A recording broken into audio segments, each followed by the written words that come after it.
The second law says nothing about gases. Cite the law that states that gases must expand into space. There is no such law. There's no such law. That's right. The second law doesn't mention gas. Whenever the gas has got a pressure and volume. Just so we're clear, this guy's giving a university lecture at Yale, makes it absolutely explicitly clear in his examples that he's using gas. I heard nothing that Equation said of state. Whenever the gas has got a pressure and volume, feel free to use PV equals nRT. I take a box and I put some gas molecule. The second law says nothing about gases. And I put some gas molecule. That's our thermodynamic system. And for all our purposes, you can imagine that to be some amount of ideal gas. The second law says nothing about gases.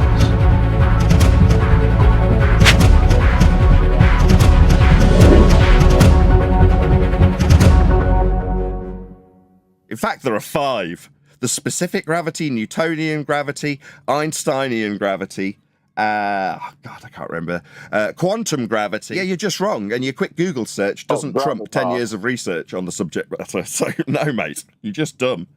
There's just gravity. Dude, you literally told me to Google it, so I... Dude, there's 4 types I just named on the spot. I can't remember the 5th, dude, but there's definitely different types. You're just dumb, dude. Yeah, you're just being schooled by a flat earther who knows more about your own religion than you do. Don't have to like it. You're being exposed as a clown, like all clowns we deal with. I've dealt with people like you for 10 years. You're no exception. You're not smart. You're a guy who addresses other people as dude and thinks that you've got one type of gravity because you don't know better. That's ignorance. Don't have to like it.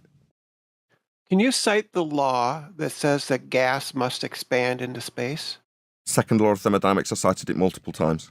It doesn't say anything about gases expanding into space. Yeah, it does. I don't want to deal with Brenda. Okay. The second law of thermodynamics doesn't mention anything about gas. The second law says nothing about gases. I asked you to cite the law.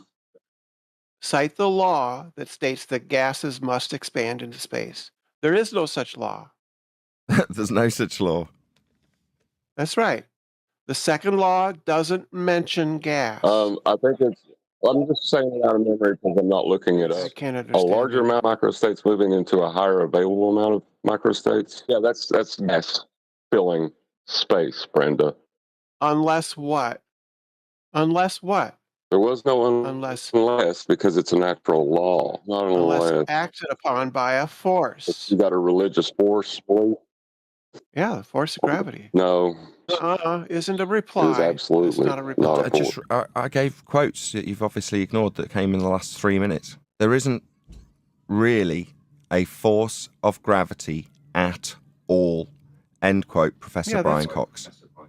Yeah, that's correct. She's just trying to flip the burden and say, I got to prove that gravity doesn't exist. It's your claim. But the second law of thermodynamics is our claim. Well, let's hear what Yale have got to say about it. Describe to you the first law of thermodynamics. The context was, we're going to study a system. That's our thermodynamic system. And for all our purposes, you can imagine that to be some amount of ideal gas trapped inside this piston and cylinder combination. The gas has a certain pressure and a certain volume. And we represent that by a point in this diagram. So just so we're all clear, the guy's giving a lecture on thermodynamic laws. At the moment, just for the audience's benefit, he's actually detailing, I believe, PV equals nRT. But nevertheless, he moves on to the second law of thermodynamics, just so we're all clear what's being talked about. That defines the state. That's called the state of the gas. We want to look at bulk macroscopic properties, of which pressure and volume is a complete pair. That's all you need. I think I reminded you that you don't need a third axis for temperature because we have this equation PV equals nRT. So if you know P and V, you don't need temperature as another variable.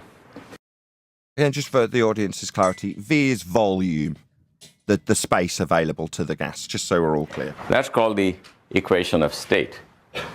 You can use this all the time. Whenever the gas has got a pressure and volume, feel free So just so we're clear, this guy's giving a university lecture at Yale, and he's specifically talking about gas within the descriptions of gas and how it behaves with these laws, thermodynamic laws. I think Brenda's done in this conversation.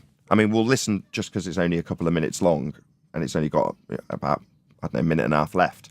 But that's the end. She's just a lying piece of garbage that made up crap that wasn't true.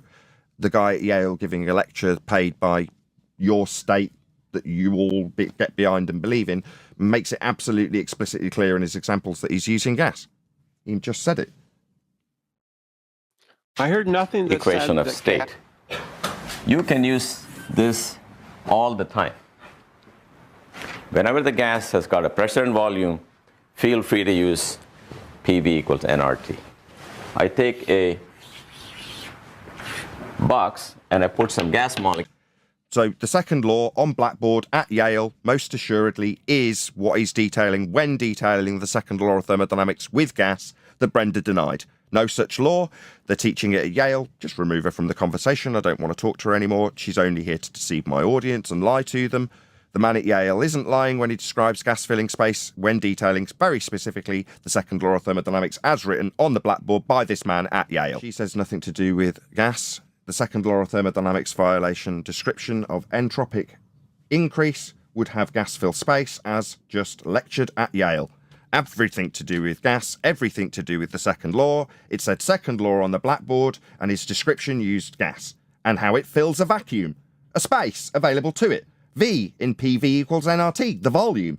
So, in conclusion, we are correct. It is absolutely a gas law. It is absolutely how gas behaves. It is lectured by Yale. Remove her from the conversation. She no longer has a place at the table. She also said that it's not an irreversible change due to the fact that a force could be applied to it. Let's hear what Yale has to say. Yes. There's a whole lot of processes which we call irreversible. That's like perfume leaking out of the bottle. Hot and cold, when mixed, will never separate back into hot and cold. A gas, that genie that got out of the bottle won't go back. This gas that came out won't go back. There's a whole lot of processes which we call irreversible. There is a whole lot of processes described by analogy with him with perfume gas leaking out of the bottle and never going back in. An irreversible process.